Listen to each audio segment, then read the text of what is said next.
I can't make this shit up. She left a 1-star review because she thought the house was haunted. One of my students got this review, and here's what it said. Paraphrasing, paranormal chills, especially upstairs. The balcony door opened mysteriously. The kids avoided one room, and one family member, they had to leave early. And the kicker is while we looked around the house, we found a notebook.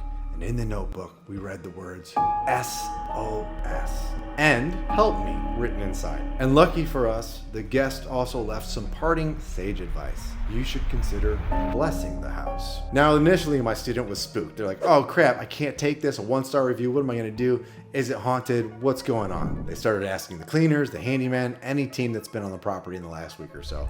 All of them reported nothing. And then they brought it to me. So far, no other reports, no past complaints from the guests, but what we did see wasn't good. I checked out the listing myself and I realized because this was a property they had before we found them, there's some things missing and it looked eerily quiet. Now it's our job as hosts to make sure our guests are having a great experience.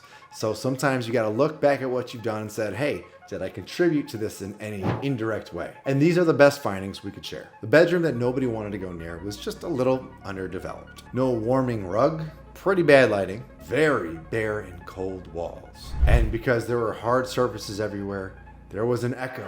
So no, it didn't feel haunted, it wasn't haunted, it just felt forgotten. And what do our wonderful guests do? They fill the silence with their own words and imagination. So as you move forward, even if you already have properties, sometimes you gotta go back and fix them up because design isn't decoration. It's emotional clarity. When a guest creeps upstairs at 10 o'clock with a flashlight, they don't care about the quartz countertops. They wanna feel safe, or at least not cursed. Since then, we warmed up the space, added better lighting, made the walls feel a little bit more lived in, warmer, friendlier, inviting, something to look at and not imaginate at. And now the reviews are looking more positive and there was no exorcism required. We've got more stories coming. Stay tuned for the next one.